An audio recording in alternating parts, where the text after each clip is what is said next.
Assalamualaikum warahmatullahi wabarakatuh. Kami dari kelompok 3 akan mempresentasikan strategi kampanye pemenangan calon anggota legislatif Ikhwan Sofa yang dimana akan maju sebagai calon dalam pemilihan umum anggota DPRD Kota Tasikmalaya tahun 2024. Saudari Ikhwan Sofa ini diusung oleh Partai Bulan Bintang.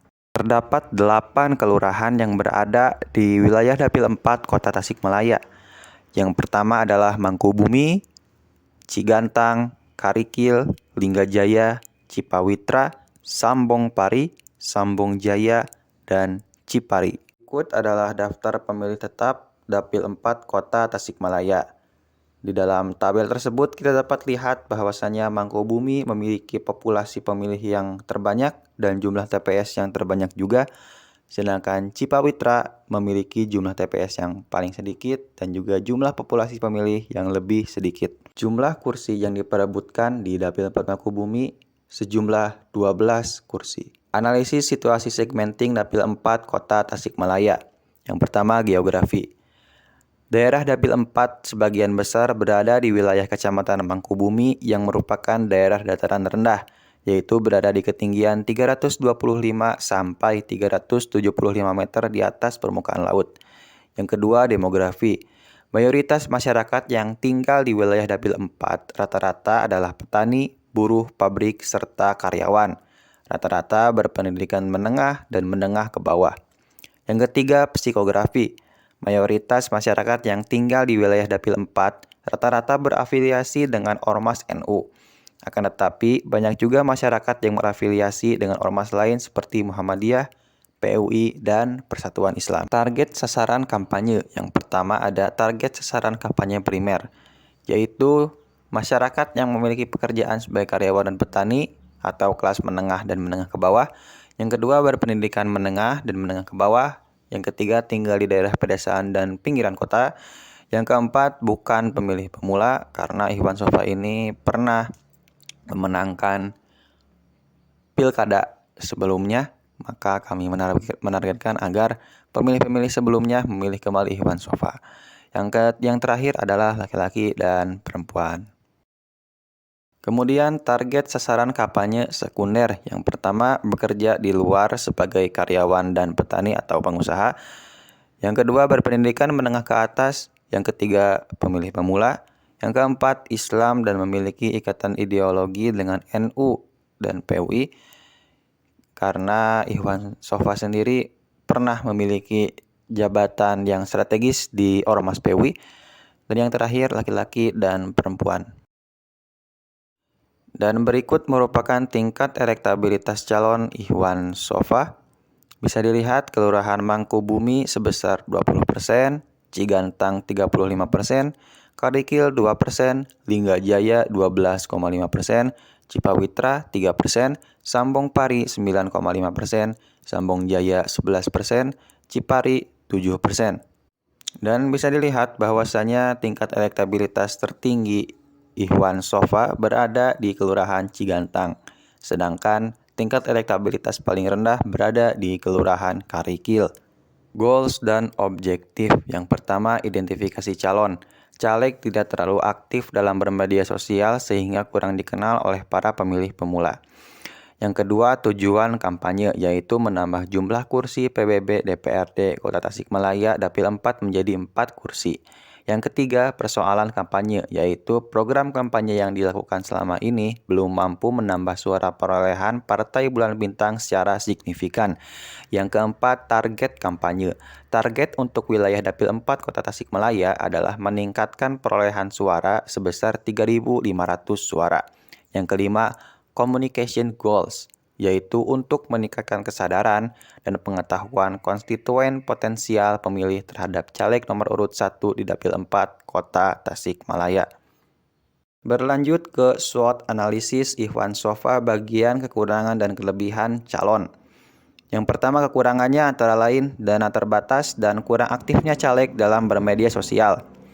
Dan untuk kelebihannya yaitu berasal dari kalangan akademisi, aktif di berbagai organisasi keagamaan Islam dan orangnya agamis, pernah menempati posisi strategis di Ormas PUI Kota Tasikmalaya, memiliki pengetahuan di bidang perekonomian dan manajemen, Dan yang terakhir, memiliki reputasi yang baik di masyarakat Kota Tasikmalaya dan tidak memiliki catatan sejarah buruk. SWOT analisis bagian peluang dan ancaman. Untuk peluangnya antara lain, caleg nomor 1 di Partai Bulan Bintang, terkenal di beberapa kelurahan yang termasuk ke dalam Dapil 4. Partai Bulan Bintang cukup memiliki jumlah massa yang loyal di Dapil 4. Jumlah Muslim di wilayah Dapil 4 merupakan mayoritas. Dan yang terakhir, jumlah pemilih pemula cukup banyak. Kemudian untuk ancamannya antara lain, politik uang dari caleg lain, bersaing dengan caleg dari partai nasionalis yang memiliki massa lebih besar, bersaing dengan caleg dari partai PKS yang merupakan partai Islami yang memiliki basis massa yang sangat besar di Kota Tasikmalaya, dan yang terakhir, caleg baru yang memiliki popularitas tinggi di masyarakat Kota Tasikmalaya. Dan berikut merupakan data kompetitor dari Saudara Ikhwan Sofa.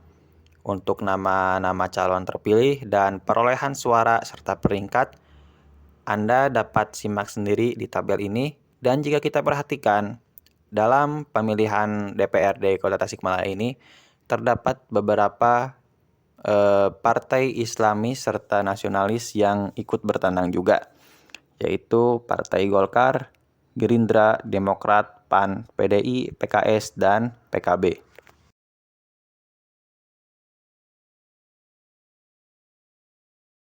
Strategi kampanye yang pertama untuk soft campaign-nya yaitu iklan di media massa lokal seperti Radar TV Tasikmalaya, Koran Radar Tasikmalaya, Radio Tamala FM, serta Radio Marta FM. Yang kedua, alat peraga kampanye yang disebar di berbagai lokasi strategis di Kota Tasikmalaya. Kemudian untuk hard campaign-nya, yang pertama ada pemberdayaan UMKM di daerah pinggiran kota dan pedesaan. Yang kedua, program bersih-bersih dan renovasi ringan masjid di pemukiman warga menengah ke bawah. Yang ketiga, kunjungan masyarakat. Dan ini masih bagian strategi kampanye yang dimana kita mengandalkan peran komunikator untuk mempublikasikan Ikhwan Sofa ke 8 kelurahan yang tersebar di wilayah Dapil 4. Kemudian berlanjut ke budgeting. Total keseluruhan anggaran diperkirakan mencapai Rp1.018.500.000. Untuk rincian harganya mungkin bisa Anda lihat sendiri di tabel berikut.